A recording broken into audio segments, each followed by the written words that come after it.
Good morning, dear guests and participants. I'm delighted to welcome everyone to today's event about the Spanish market and opportunities for Lithuanian IT companies. My name is Brigita Mikolajūnaitė, and I'm key account of Lithuanian IT sector, helping Lithuanian IT companies to explore new business markets. And this event is organized by me and my colleagues at Innovation Agency Lithuania, together with our wonderful partners from Lithuanian Embassy in Spain, Spain Embassy in Lithuania, and the Club of Lithuanian Professionals in Barcelona. So the goal for this webinar is to help Lithuanian IT companies to find out more about the Spanish market from the experts and to hear success stories from the companies that have worked in this market. And I'm delighted to introduce our key speakers, Mrs. Lyra Puišytė Bostrom, Ambassador of the Republic of Lithuania to Spain, Mr. Juozas Steponėnas, Counselor of the Embassy of the Republic of Lithuania to Spain, Mr. Pablo Quescon Salgado, who works in the Embassy of Spain and is Economic and Commercial Attaché in Lithuania and Latvia. He will present the economy, business environment in Spain and Spanish ICT sector, as well as some programs and public agencies that help foreign companies. And our guests from the Club of Lithuanian Professionals in Barcelona, Simona Adolf and Žygimantas Pupelis, who will present their club and how it can help Lithuanian companies to enter Spanish market and build their network. And finally, we are glad to welcome our two speakers from the private sector who are willing to share their experience. Mr. Andrius Juozapaitis, co-founder of a fast-growing AI-enabled consumer analytics platform Algorija, and Mrs. Algirdas Stonys, business owner and founder at a successful software development company, Telesonics. So before we begin our presentations, I'm inviting Mrs. Lyra Puišytė Bostrom, Ambassador of the Republic of Lithuania, to give a welcome speech. Thank you, Brigita. Labas rytas, buenos dias, good morning, dear friends. Dear Economic and Commercial Attaché of Spain in Lithuania, Pablo Quescon Salgado, representatives of Lithuanian Innovation Agency, Lithuanian companies, and of course, our friends here, Lithuanian business community in Spain.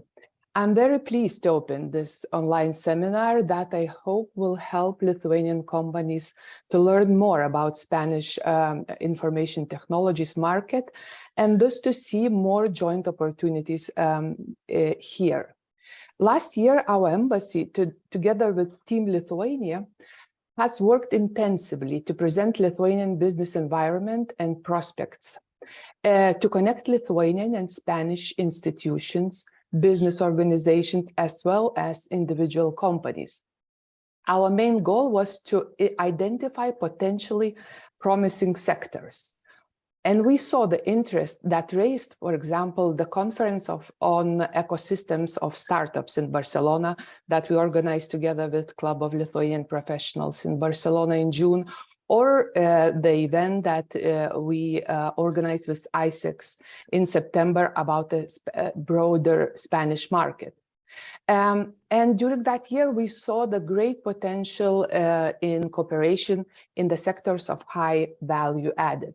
So it's only logical that today's event focuses on the information technologies, one of the priority sectors for Lithuania, well known for its quality and well-developed infrastructure, pool of ambitious talents, and promising tech companies that we see also today here.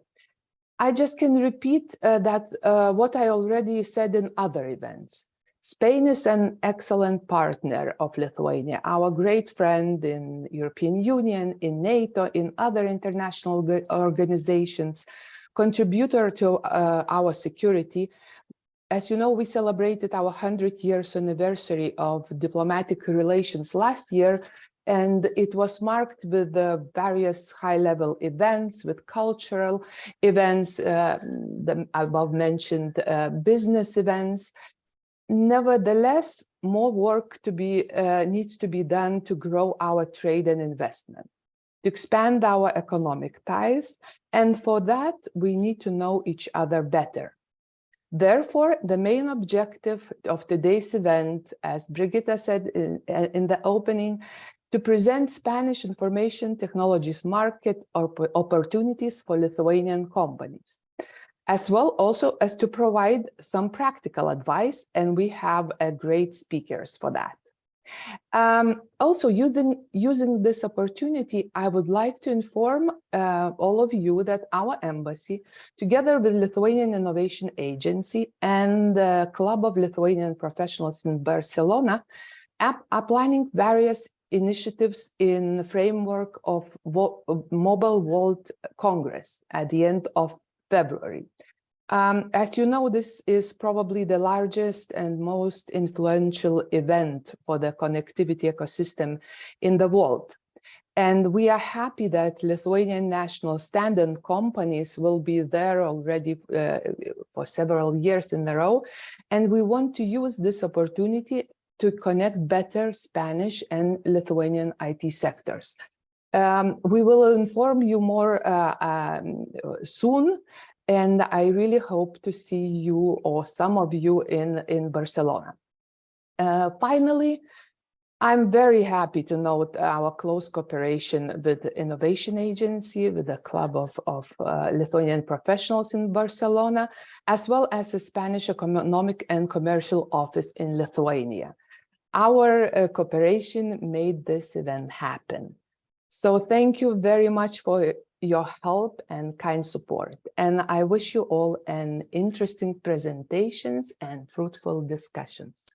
Thank you. Thank you, Ambassador, for your kind words, and we cannot wait to meet you in Barcelona during the side event at the Mobile World Congress. Now I would like to invite Mr. Pablo Cascon Salgado, Economic and Commercial Attaché in Lithuania and Latvia. He will present the economy, business environment in Spain, and the Spanish ICT sector. Thank you, Brigitta. Thank you, Ambassador, for this nice start. I must say that you have a very active embassy, and of course, the Innovation Agency are supporting all the initiatives. And it's not just what you are telling. I see every day. I mean, sometimes a company comes to my office, even Spanish companies or Lithuanian companies, and they say to me, well, we got a good contact with a Spanish company, a Lithuanian company, through the embassy in Madrid, the Lithuanian embassy in Madrid, or through the consulate in Valencia or the consul in Santiago. You have a great network of honorary consuls that is working really well. No? So congratulations for being so active. And I notice every day talking to the companies. And well, thank you for the invitation to join in this webinar, and thank you to the Innovation Agency that I know you are a new organization that is moving very fast and working really well. Well, I will start introducing a little more myself. No? I'm Pablo Casson, the Economic and Commercial Attaché of the Spanish Embassy in Lithuania and Latvia. And in Vilnius, we have a commercial office that represents our Ministry of Industry and Ministry of Economy, and also represent ICEX, as you say, ICEX, Spain Trade and Investment. That is our agency for promotion of exports and investment. It's our objective to increase our economic and commercial relations. So my presentation will start with a general introduction of the Spanish market, very general. It's good to have a Spaniard here talking about Spain and our economic and monetary relations. I will try to be fast in this part. And I will enter more directly and specifically on the ICT sector. And it's very difficult to, in 10, 15 minutes, I will have to explain everything about how to do business in Spain, the taxes. I have a long list of questions about taxes, labor market, etc. But I will try to provide at least the resources, the good links, the agencies that can help you, associations, etc. During my presentations. So yeah, I will share the screen now. Okay. Yeah, good.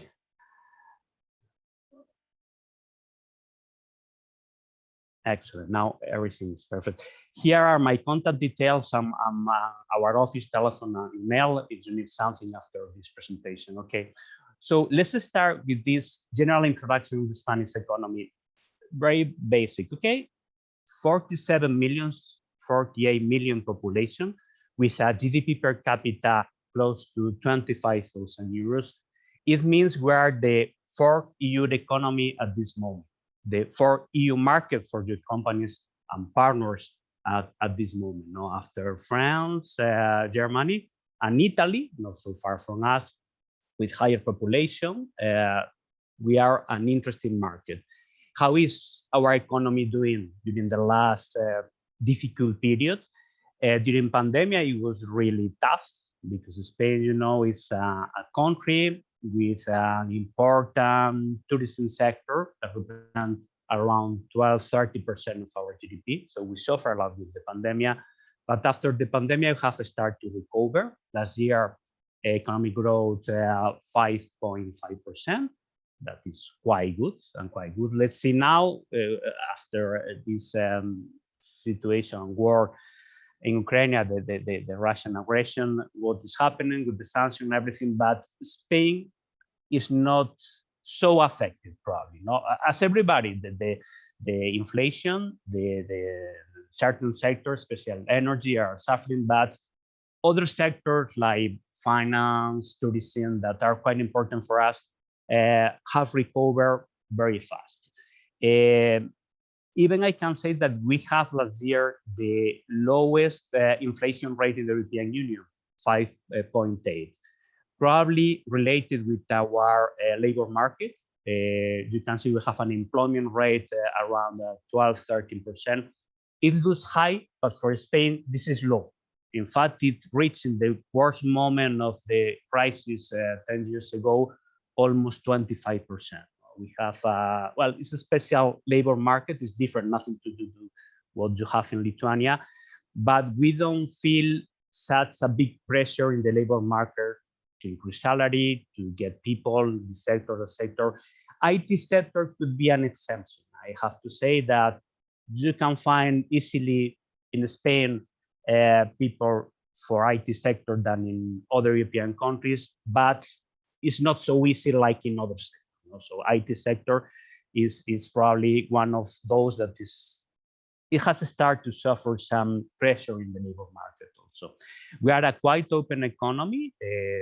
Almost our exports almost represent 50% of our GDP, and well, we have a quite diversified export and imports portfolio. We are exporting automotive sector, food and beverage, that of course you know perfectly, Lithuania, that represents 30% of our export to Lithuania, many capital goods, chemical products, etc.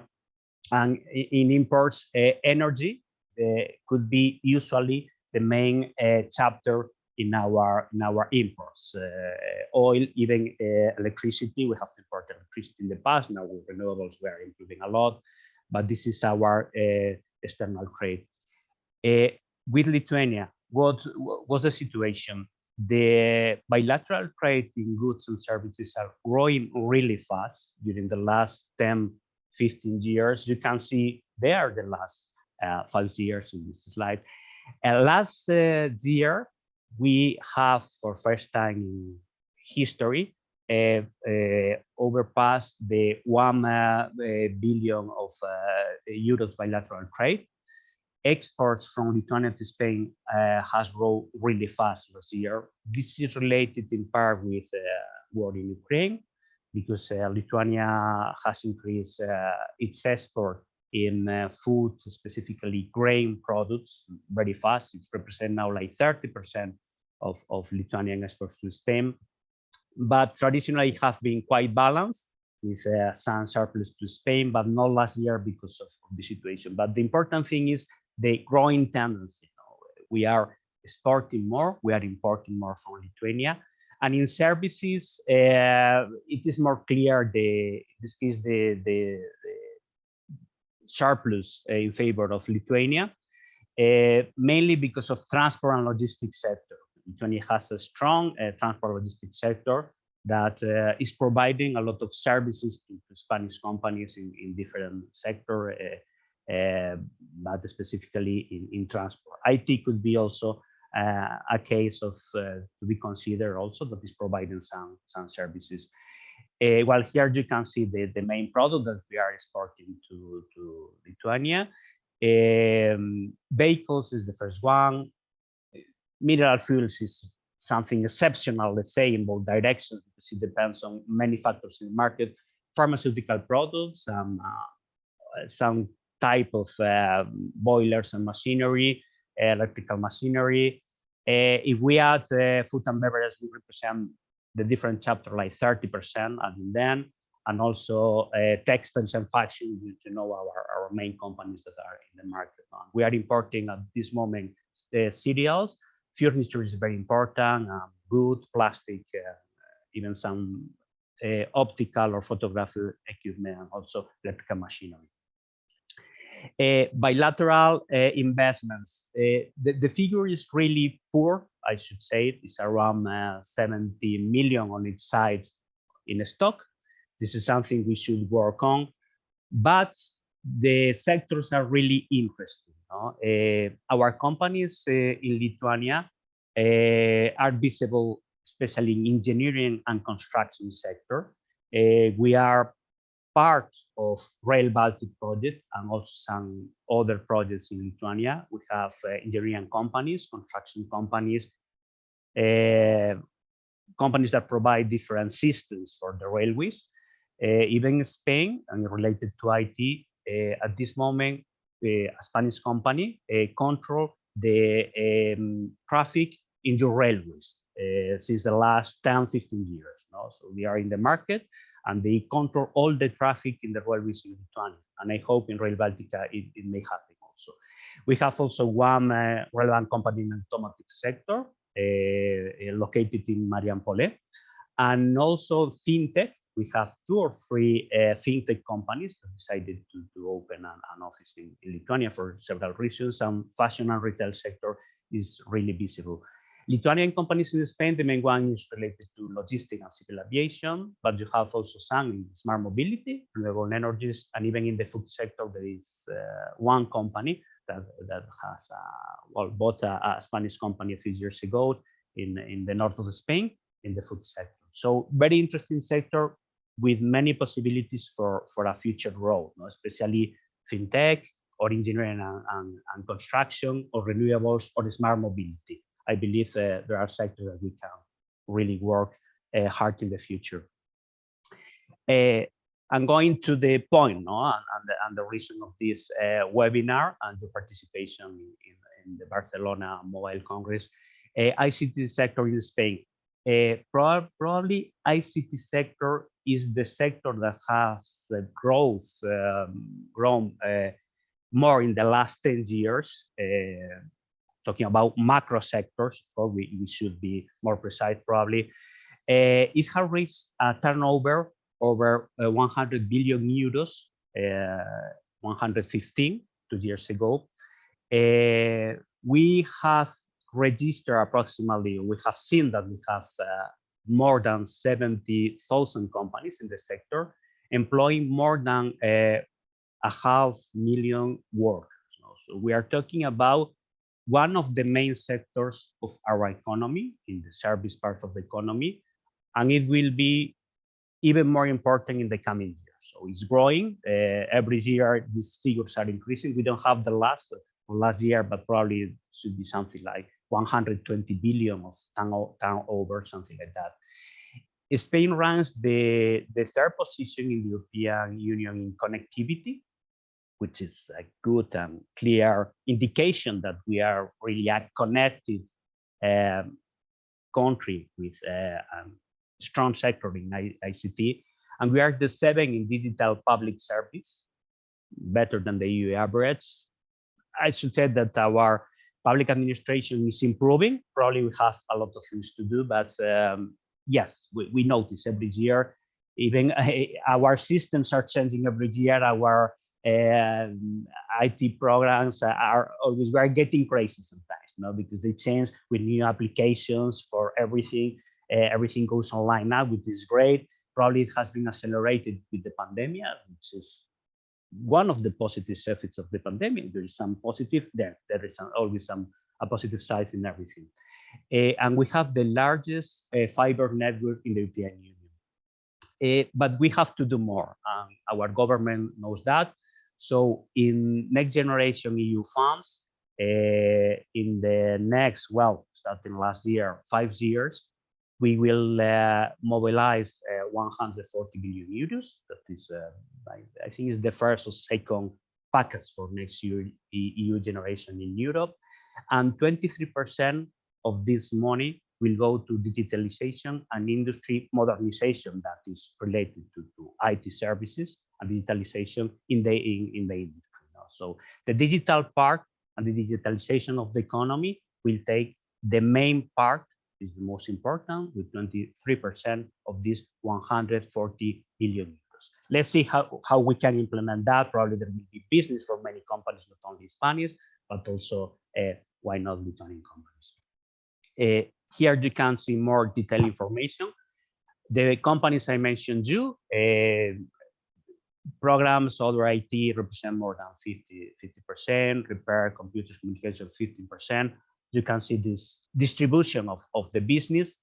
In our plan for digitalization, the 2025 Digital Spain plan, we have 4 main areas. Cybersecurity is very important. I know there are a lot of companies that now have invested, and they have several research and development programs, financed European funds in cybersecurity.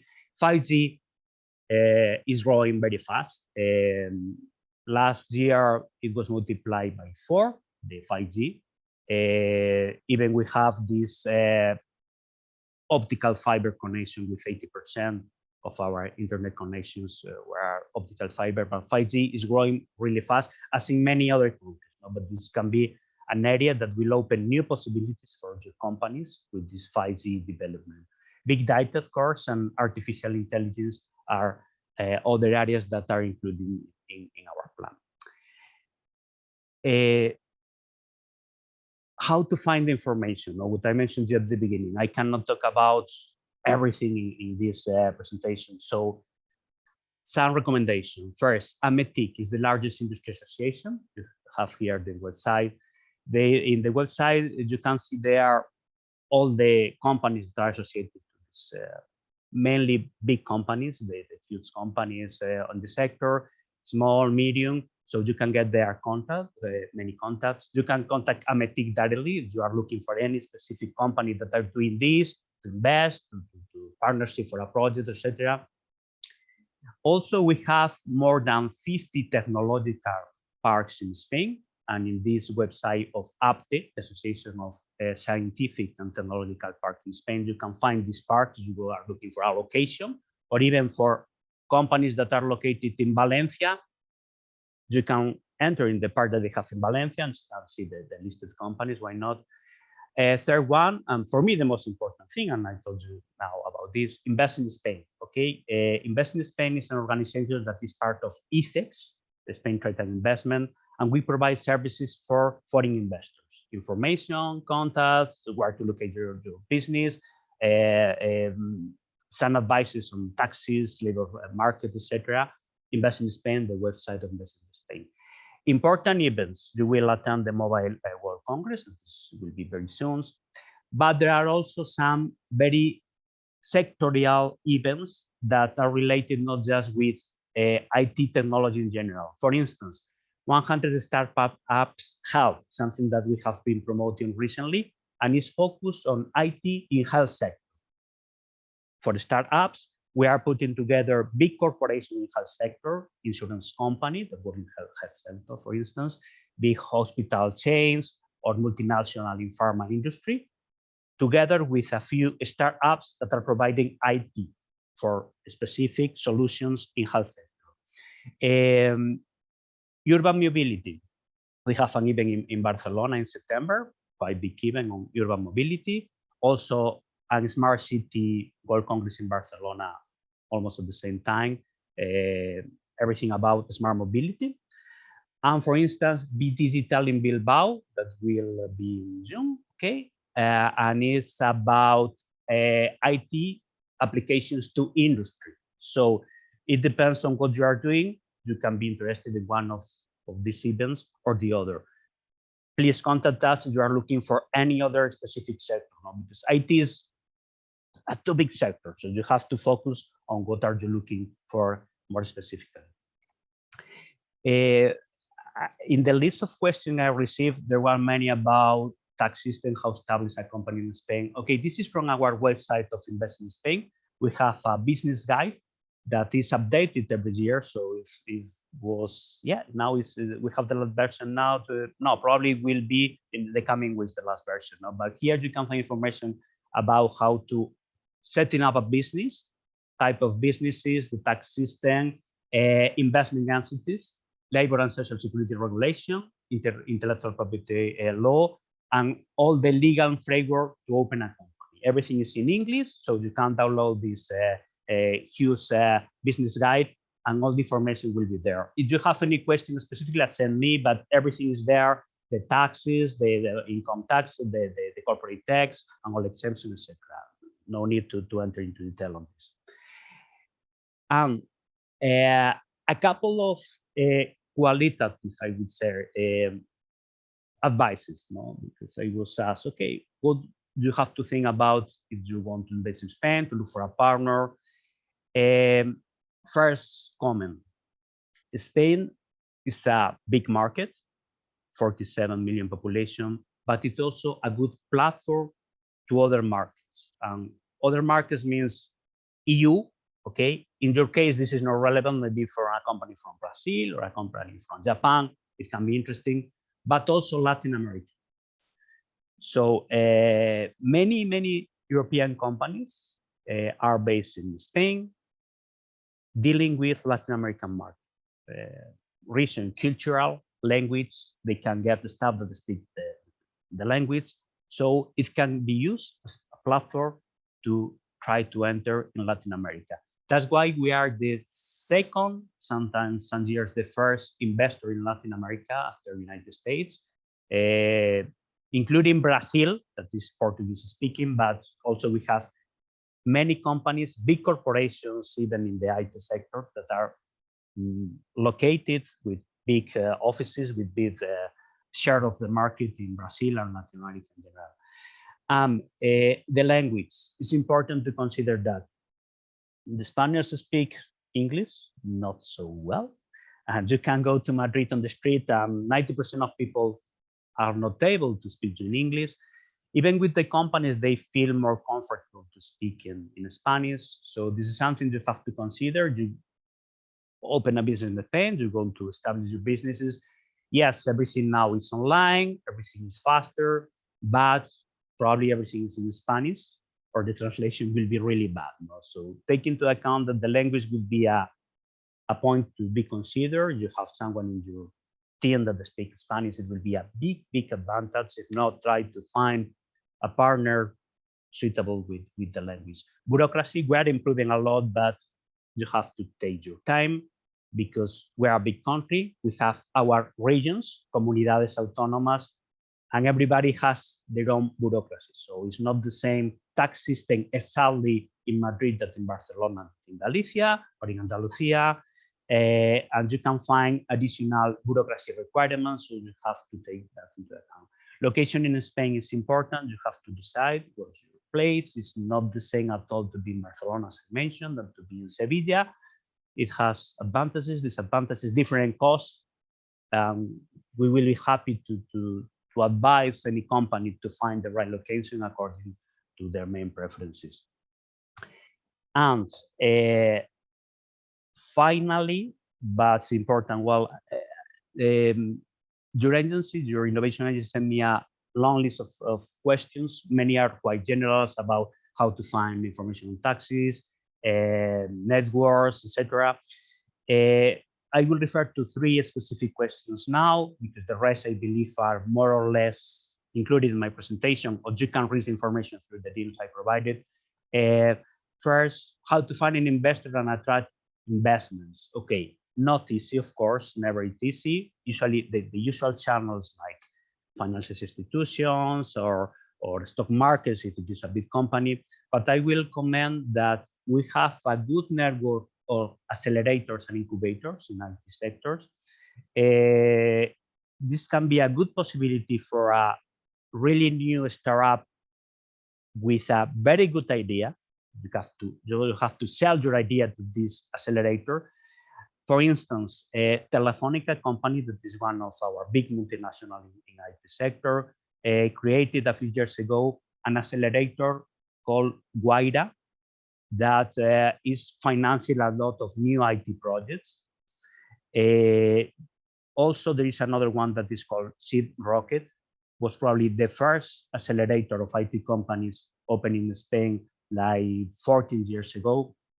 And a third case, but there are many others, very well known, is one called Lanzadera that belongs to a big Spanish corporation, well, a person that is Juan Ross, that is providing a lot of investments and money for new IT companies. So a good option to enter and to look for investors could be to look for these accelerators, one of these or many others, I can say for 10, 15, that are financing and supporting new IT projects. If you are able to persuade them to invest in your project, of course. There is a question about license for fintech companies. Very similar to Lithuania, probably. You have to go to the window is our central bank, the Bank of Spain. You have the option of an online application. They have a system online application or in person. It usually takes, it can take like 3 months to get a response, and the normal period to get the license would be 4 or 5 months if you fulfill all the requirements. The requirements will be, for instance, good reputation you have to demonstrate, about your shareholdings, and a minimum capital of 350,000 euros. So this is the basic information, but you have everything online, and if someone wanting, we can put you in contact with the right person in the Bank of Spain. And third question, and finally, the specific question, there's a question about SEPA payment methods in Spain. Well, the rest of the EU, card payment, credit transfer, direct debits, etc., is not so different. What I must say regarding payments and SEPA payments, I noticed a big difference with Lithuania and other countries, but in Spain, we are used to debit all our payments to our account, which is very comfortable, really. In Lithuania, you usually use these devices to generate a code, and you have to pay one by one your invoices for the public or for the companies. But in Spain, we are totally used to provide to the companies of utility or your mobile telephone company your current account, and it will come directly to your account, and you only have to check if everything is all right, and that's all. That is easy. So this is the main difference I have noticed regarding payment systems. The rest is the same. With credit card, with online, we don't use these devices to generate codes. We use mobile phones. We receive a code in our mobile phone to authorize the payment that you are paying online. Something. This is a point to be considered. And that's enough. In fact, I think, it was like a couple of minutes, longer than I should.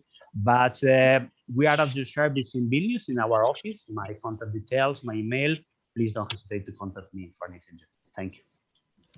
Thank you, Pablo, for your presentation. As I understand, our companies can directly contact you if they have some very important questions, right? Sure, certainly. Yeah, and we have one question from our audience. If you are able to answer, it's a very specific question, and it sounds like this. Are there any subsidies to international small, medium enterprise opening a subsidiary in Spain, ICT sector in particular? Yes. In fact, for instance, our corporate tax is something like, 25%. This is the general, but with some support, it can be reduced to 20%, especially for research and development investment. You can get some tax benefits from this investment. But the specific support, like land for free, for instance, or an extension for certain years of corporate tax are at regional level. So it's not the same, the incentive you have in Madrid or Barcelona that in Galicia, Andalusia, or Extremadura, because the poorer regions are eligible to offer more incentive for investors. So there is a possibility, but if someone is interested in opening a company in Spain looking for these options, they can tell us about the project, and we can try to look for the best location with the best incentive and subsidized. Yeah. Thank you very much. I have more questions, but I will ask them if we will have more time. So thank you very much, Pablo. And now I want to give a word to our next speakers from the Club of Lithuanian Professionals in Barcelona, Simona Adolf and Žygimantas Pupelis, who will present their club and how it can support Lithuanian IT companies and grow their network. Simona. Ačiū, Brigita. Hello, everyone. Sveiki visi. Hola a todos. And today I have an honor to present our Lithuanian Professional Club in Barcelona. So I hope you can see my screen. There are different ways on how Lithuanian companies can reach out to the Spanish market and get some support. So one of the very quite efficient concept, which has been recently established, is Team Lithuania. So I will explain a little bit more about that, and more in particular about the professional clubs and diaspora. How do we collaborate with the Lithuanian companies that are interested about the Spanish market? And my colleague Žygimantas will give you some examples on how we can really support you on that. So Team Lithuania consists of the embassies in the countries. So in case of Spain is our embassy in Spain, Lithuanian embassy in Spain, honorary consuls, specialized agencies, as an example, innovation agency that is organizing this great webinar today, and Lithuanian professionals, diaspora. Lithuanian Professional Club is not a new concept. It is a concept that has been created by global Lithuanian leaders, which is based in Vilnius in Lithuania. And professional clubs are based in different countries around the world where we have Lithuanian diaspora, very different professionals that would like to have relationship with Lithuania or give back to Lithuania, even though people are living abroad. So in case of Spain, we have three actually units that represent and gather Lithuanian professionals here.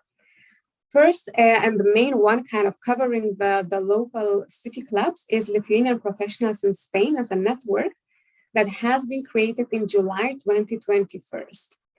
The aim of the network is to really gather all Lithuanian professionals around Spain and support the creation of the local clubs, the activities, and driving towards the common mission. Based on that, as a result, we have two great clubs established in the cities. One of them is Barcelona, the one that I am and Žygimantas today we are representing. And our club has been created in September 2021. Since then, we are proud of having 52 registered members and quite some achievements that we have managed to do so far. So some of them is Mobile World Congress, which became kind of our tradition. We have participated there last year, and we are going to participate this year, where we is a great platform to create connections, not only in the Spanish market, but also international ones. And also we connect with Lithuanian companies that come to the Mobile World Congress. Last year, we had a huge networking event after, and this year we are planning one as well, together with the collaborators and partners here. And we have also a tradition of monthly member meetings where we gather together with our members and discuss about different professional areas, industries. We have various speakers from some companies from Lithuania or some organizations in Spain, depending on what topics are relevant to our members. We have also colleagues in Madrid that created the club back in 2022 in May. It's a bit younger club, but also catching up with the speed, and today have 30 members. And the key focus is, of course, to establish the solid base for the activities, but they also started with some traditional monthly meetings with the members and also participated this year, January, in the Fitur, which is one of the biggest tourism conferences that took place in Madrid. What I think is important to highlight here, that across all these three units or bodies that we have of diaspora in Spain, we have around 200 members, meaning that we have direct contacts and connections to the members representing different industries. And these people, most of the time, are Lithuanian people that love to give back to Lithuania, and they have extensive network and great professional careers established in Spain. In addition, across all the different social channels that you can see highlighted here, and I'm sure you will find a presentation after this webinar where you can also access our social media channels and follow us there, we have more than 1,000 followers, people that are interested in our activities and following them. So for Lithuanian companies that they want to spread a message, get some recognition, is also quite a good platform in order to get that access to the market. How in particular we can help Lithuanian companies, I will hand over to my colleague Žygimantas, who will explain that more in detail. Okay, thank you, Simona. So, hello everyone. On my part, I would like to focus especially on the ways clubs can assist companies in entering markets, and in this case in Spanish market. We all know that navigating to a new market can be a challenging task, especially for companies unfamiliar with local culture and business practices. So, keeping it simple, I would like to highlight 3 key ways in which the clubs can help you. So the first one, as Simon already mentioned, is strong network. Connections and relationships are crucial in any market, and pro clubs have already established this in the Spanish market. And I believe other clubs around the globe, they are doing the same. So you can use that.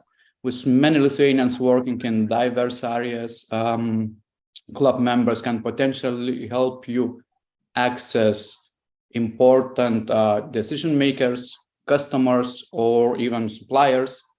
And such network can give you a head start in the new market and help you overcome some of the challenges you face in the beginning, especially when you're entering an unknown area, right? Second one would be local knowledge. As it was mentioned, cultural differences can be really significant. The clubs have potential to help companies understand the Spanish market and its cultural sensitivities better. This knowledge can help you adapt your product, services, and probably even change your strategy when you're coming to this market. And like this, you can avoid some maybe costly mistakes. And especially language barrier. Sometimes, especially in Spain, most of the cases you need to speak Spanish, and it really helps a lot. And third one would be experience. Clubs and its network can help companies discover new business prospects or help organize and conduct webinars or other events where you can promote your products or services or get contacts. So you can think of us as a mediator between you and key contacts in that area, so which can speed up the deals, right? So it was like a short summary and 3 main pillars of our potential mutual collaboration. So I could say just use them wisely. Thank you. And now I hand you over again, Simona, for the rest of the presentation. Thank you, Žygimantai. So the same as Pablo, we didn't want to leave you today without giving some tips and advice. We know that we have more speakers today that will dive more into the practical aspects of entering Spanish market. Here we wanted to share with you some high-level tips on what are the opportunities entering to the Spanish market and what are the challenges that you might need to be aware of. In terms of the opportunities, I don't want to repeat myself because Pablo has mentioned actually quite many already in the previous presentation. Market size and scaling opportunities. So Lithuania is a small country and we very often limit ourselves with the Baltic region or try to expand to the other European or other markets. And Spain itself as a market is already much higher scale, which allows quite some opportunities, plus the Latin America, the window, which allows to establish relatively easier relationships and open the opportunities there. Pool of multilingual talents. So Spain is a place where we have quite many international companies that are creating the hubs and the digital hubs and the units here, because of the talent that they can attract is not only the skill set, but also language capabilities. Because as probably you might know, Spain is a very attractive location to work. We have beautiful weather, a lot of sunny days, which unfortunately is not the case in Lithuania, especially this time of year. And this is also one of the advantages why people are really attractive to work in Spain, if they really have good conditions, especially in this nowadays world where we have a lot of flexibility and freedom. And also Pablo has mentioned in the presentation regarding the wide range of the industries that quite diversified and also allows a lot of opportunities when entering the market. So it's not a market of few big sectors, but is really a big market of many diverse sectors and industries. In terms of challenges, also some things have been mentioned, the language barrier. Yes, Spanish is the must. So if you are starting to establish any connections, so advice would be, don't shy away of making an effort and some investment in translating the communication, correspondence, or whatever material you would like to share, because this will allow the higher success ratio. Time-consuming and inefficient processes related to public authorities. This has been improving since few years, I can tell you from my personal experience, but still there is room for further improvements. So for us coming from Lithuania, a small country where we used to quite efficient processes and a lot of connected public authorities, Spain is not the case. And this is where you have to be patient and really take the time. Also, just to keep in mind that many public authorities are working just half a day, which means and it results to a prolonged queues and higher waiting time. Talent retention probably is a challenge not only in the Spanish market, but many markets these days. And when it comes to Spain in particular, after the COVID, since we have a bit more flexibility working from any place in the world, this is where we see Spain slightly losing the advantage, because nowadays you can work from in the UK company, for example, having great conditions, but spend most of the time at the beach working from Spain. While still Spanish companies, most of the time, they still tend to keep the people within Spain and allows a lot of flexibility within Spain, but not outside of Spain.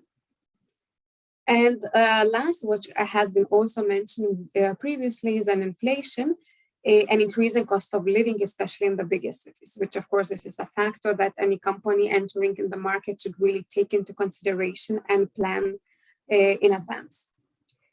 So these were just high-level few tips from our experience, from what we see. And thanks again for this opportunity, presenting the Team Lithuania and Lithuanian professional clubs in Spain. And in case you need some advice or you would like to speak with your fellow Lithuanians, but that have been living in Spain and have some experience and connections, do not be shy and reach out to us. Thank you. Thank you very much for your presentation. And finally, we have two IT companies that are willing to share their experience working in the Spanish market. These are Algori and Telesoftas. First of all, I'm inviting Mr. Andrius Juozapaitis, co-founder of Algori, to share his experience with a short presentation. And after that, our special guest, founder of Telesoftas, Algirdas Anys, will share some useful insights from his projects. So, Andrius, the floor is yours. Hello, everyone. Madam Ambassador, speakers, guests, thank you for the opportunity. I'll first, I guess, apologize for my potential connection issues because I'm in the middle of nowhere in Asia, traveling currently, but I'll try to do my best. So I'm Andrius Juozapaitis. As Brigita has mentioned, I'm a co-founder at technology startup Algori. I've been around. Recently, I've lived for the last 5 years in Spain, about 1.5 in Madrid, and before that in the Canary Islands. But before that, I've lived and worked in London, Seoul, Muscat in the Middle East, as well as Melbourne. So a couple of the points that I'll be mentioning will probably be based not only on a single country-to-country comparison between Lithuania and Spain, but a slightly wider context. So Algori is a fast-moving consumer goods analytics company. So fast-moving consumer goods are the things that you can buy in a grocery store. We are a B2B2C platform, meaning that we have interfaces that connect both to consumers as well as businesses. And currently in Spain, we have 40,000 weekly active consumers who are providing their shopping receipts, their shopping data for financial incentives and rewards for us. And we clean this data, we structure it, we identify the items in the shopping basket on a specific barcode level, so at a very high level of granularity. And with this data, we then generate data insights through the business-to-business interfaces that we're developing. So we have a challenge of, let's say, being a B2B and a B2C business at the same time. And we started off with Spain as our first business market. And as I'll cover soon, you'll understand why. So we've got, a pretty, I guess, unique experience, because typically Baltic companies or Lithuanian companies tend to expand either in the Baltics or in the UK and France in other larger markets rather than Spain. Our mission is to enable smarter decision-making in FMCG companies by leveraging granular, near real-time, omni-channel consumer shopping basket data. So we have to employ a lot of engineers, a lot of data scientists, a lot of commercial people to get our mission done and to achieve it. So the reason why we're in Spain, and I think sort of reflecting on what Simona has previously mentioned, is that 2 of our 3 co-founders have spent 10 years in Spain. They have held C-level positions at a retail company which was acquired by Vilniaus Prekyba a while ago. They have now exited since the last couple of years, that company. But the only reason for us to be alive and to operate in Spain and to have a holding company there is the fact that we have Lithuanian diaspora that is fully fluent in Spanish and therefore can handle things not only on a back office level, but also in terms of the client relationships and getting stuff done. So I'm actually the odd one out because I'm the only one that's not fluent in Spanish. So I can kind of relate then, I guess, to a lot of the FDI or other startup that want to enter the Spanish market experience, because there is a language barrier, and without that native level Spanish, it is really, really a lot harder to get things done. So currently we have 2 entities. So our parent entity in Spain employs 12 people, and these are relatively highly paid engineers, data scientists, commercial people, and so on and so forth. We also have a subsidiary in Lithuania, which employs mainly our product and engineering talent. And also we have 2 outsourced staff centers in Venezuela and Colombia. So we have in total 25 FTEs throughout there. And again, this reflects really to, well, a couple of things. So first of all, there is that connection to South America that one has in Spain. And hence a lot of the business process outsourcing and a lot of the IT even development is being outsourced to South America because of the price arbitrage. But at the same time, we have to understand that these centers operate at quite a different time zone. So when it comes to opportunities to collaborate live or where that near real-time connection is needed at the hours of work, outsourcing to South America might not be an option. And this is where I think Lithuania has some potential to position itself, where you have to be at most an hour's difference and not more to get stuff done. So outsourcing relatively simple business processes is what happens constantly in Spain to South America. But in terms of outsourcing really the creative, the engineering, the high value added work, where you cannot tolerate the hour difference, I think that's one of the sort of angles of entry for businesses that want to do business with Spain, that have to offer something in the Baltics. So just to finalize about Ogori, so to date, we have attracted 4.5 million euros in total equity investments. We have 3 European VC funds that are funding us. One of them is based from the Baltics, one of them is based in Iberia, so it's a Portuguese fund, and another one is based in Europe/London. So we kind of shopped around and we've spoken to all of the VC funds in Spain. So I'll share some of the experiences in relation to that. We also have, apart from the VC funds, we have some great angel investors, 12 business angels from around Europe, mostly the Baltics. And now we have really a lead investor from a similar business that has exited for 1.5 billion in 21 to a competitor. But then we got the chief strategy officer of that competitor, so I think we'll just be fine. So down to the insights. So this is going to be a bit controversial, but I think it makes sense to share. So the key message is I think it's better to have a holiday in Spain rather than to have a tech startup holding company. And some of the reasons have been mentioned already by Simona. So Spain is really unattractive currently for startups to set up holding companies, especially if you want to attract equity investment, because for a couple of simple things. So for example, every entity, every legal or physical person that wants to own shares in a company in Spain needs to have, and is based outside of Spain, needs to have a foreigner identification number for tax reasons. That applies both to individuals and companies. So when you're attracting investment, if you're attracting investment from entities and individuals outside of Spain, each of them will have to get this number, and especially if they invest via an SPV, that SPV, a special purpose vehicle, that company will need to get an NIF number, the director of that company will need to get an NIE number. That takes time, it adds to costs, and especially if you're attracting angel investors that typically currently are operators or owners of other businesses, they don't have too much time, they kind of want to give you the money and let you do things. That doesn't really help. So it takes some additional time, some additional convincing, and some additional processes to get that done. You can be a bit have a lot of angels. You can set up an SPV company that all the angels participate in, and you only need to get a single NIE or NIF. But again, for a startup, that's additional legal costs, additional time spent, additional focus spent elsewhere rather than growing your business.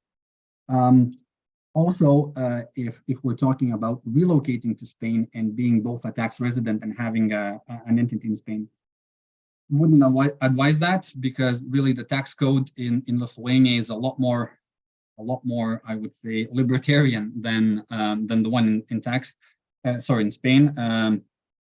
Capital gains are taxed a lot more in Spain. You also have a new wealth tax that was introduced recently. So I think if you have over 10 million euros of assets, you'll have to pay 3% every year now. That's going to be a massive capital flight outside of Spain, I think, because it's told to be a relatively short time measure, but I think people expect it to stay.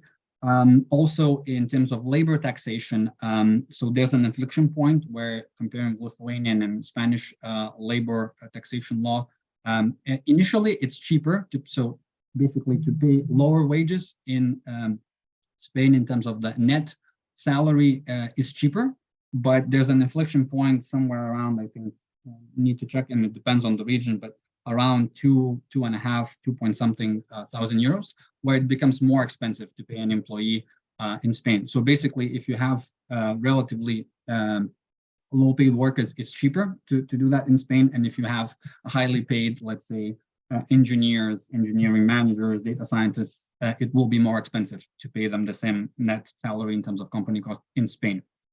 And lastly, I think the point that was mentioned also is that there's a lot of bureaucracy in handling, managing and handling, let's say, the operations of a Spanish company.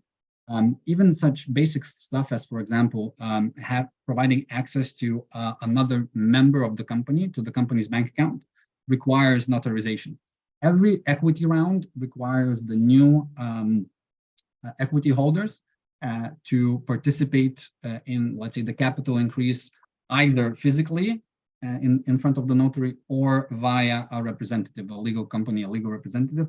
Again, that increases the costs. To give you some practical examples, when we were raising our pre-seed round, the round was roughly 700,000 euros. We spent over 30,000 euros on legal fees in terms of structuring the round, getting all the NIE, NIF codes, participating in front of the notary, registering the capital increase, registering it in the business registry, and so on and so forth.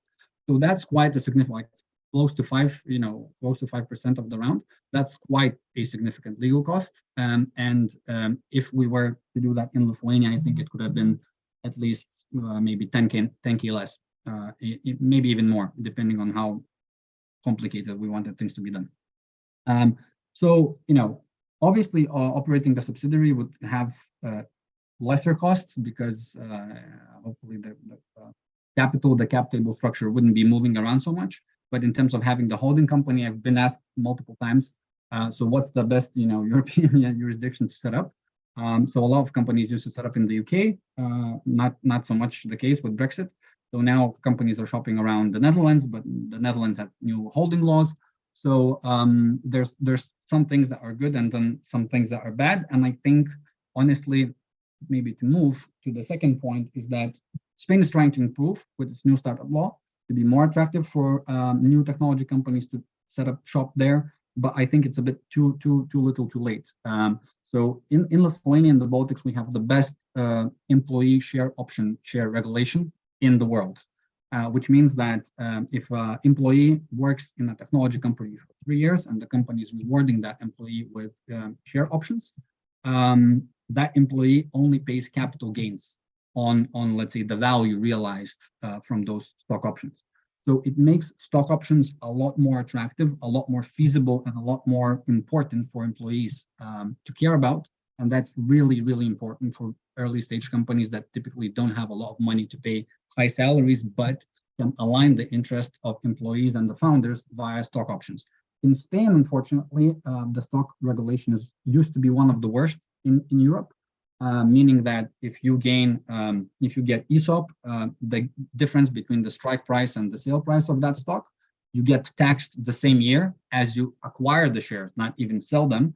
And you have to pay social security, you have to pay personal income tax, and you have to pay a higher capital gains tax, meaning that the net effect of that type of remuneration, that type of reward, doesn't really, get to as high numbers as it would otherwise. Now, with the new startup law, there's initiatives to make it easier to start taxing only when the stock is realized, not when you become the stockholder, but when you actually sell and realize the shares for a profit.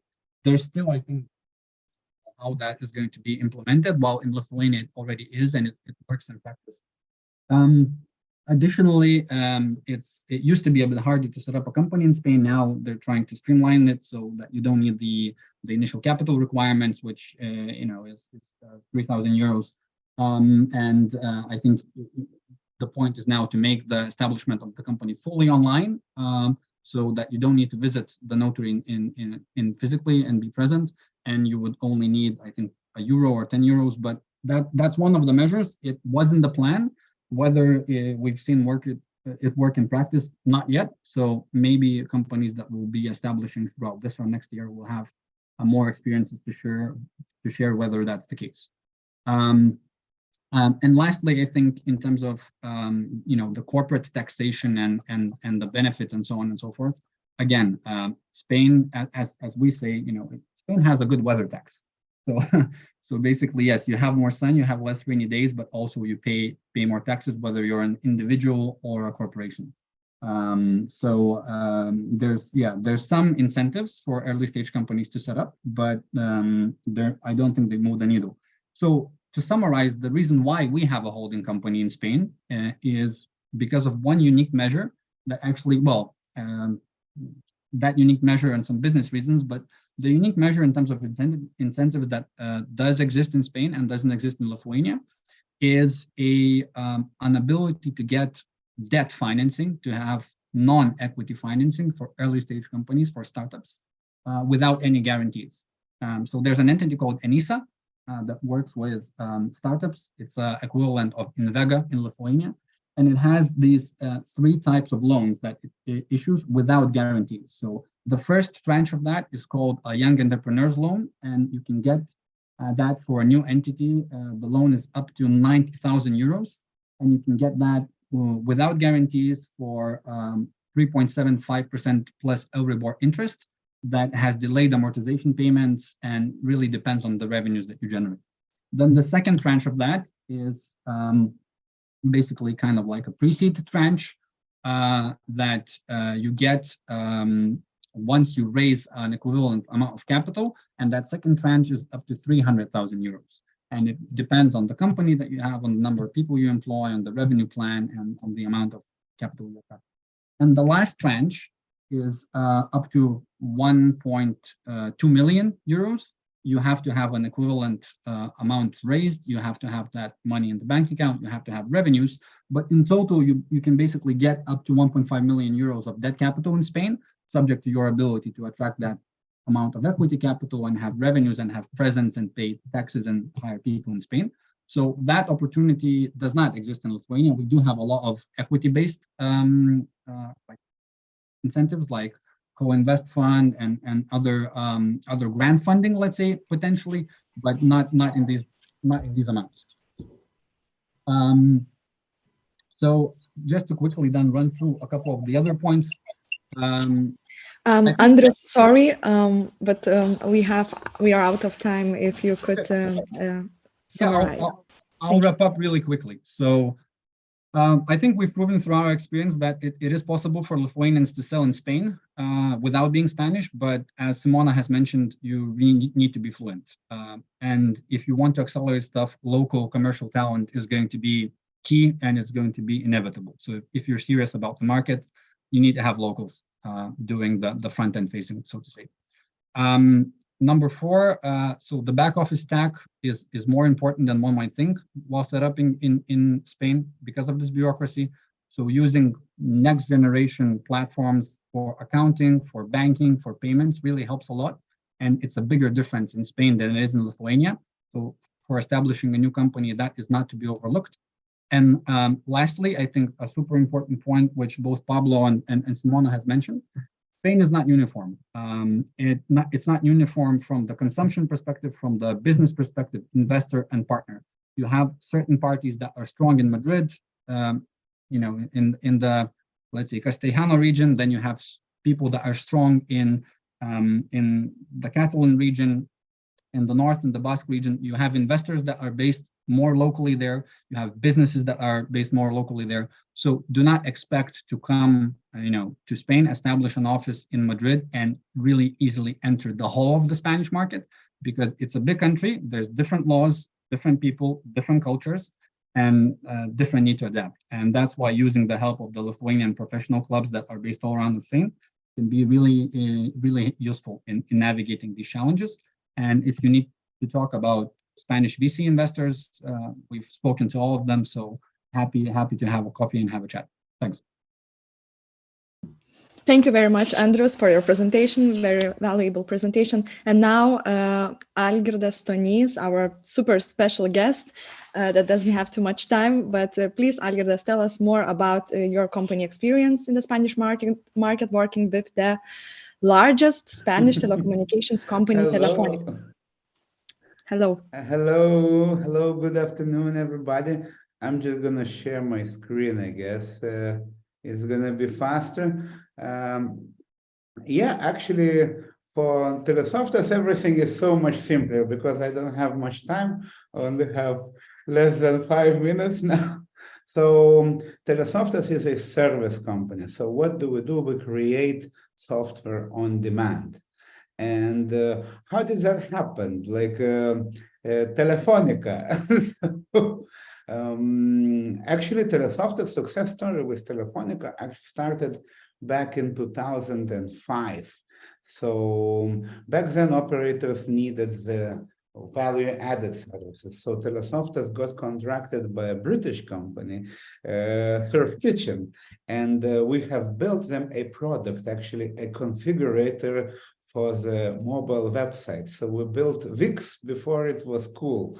And this product has been customized to Spanish markets like Orange Hispania and Movistar, which is a part of Telefonica Group. So it was a totally amazing experience. We sold ringtones, we sold wallpapers. Total amount by 2012 was 300,000 euro in software development deals. And that was almost 1 million liters. It was just fantastic money for us back then. So in this case, as Surf Kitchen was a leader in the world for the on-device portals, Telefonica didn't have much competitors to choose from. So obviously, through the GSMA Association, that is the largest telecom association defining the standards, and Telefonica is a part of that association, we have gained that access. But how did we make the sale, actually? So we have established an office in Madrid, but we did that not for tax reasons. We just did that to pay our contractor his salary. So to make the deal of 300,000 with Telefonica, we just headhunted a contractor who used to work for Telefonica. It's just a simple tactics that is working everywhere in the world. So Juan Viador was working for the value-added services department in Telefonica, and he was not full-time employee, but a so-called contractor who was just working on by himself with his individual contract. So what we did, we just established a company, and we just agreed to pay him like a success fee for the if he's going to make a sale for us. So he was our official reseller. And of course, the deal was done during the Mobile World Congress Barcelona. Here we have the stand, and you can see me without a beard even there, standing in the old Fira Gran Via. So it happened, and we just built a portal. And then what happened the next year in 2012, Telefonica called us and say, deal is off. We're not going to pay you any more money.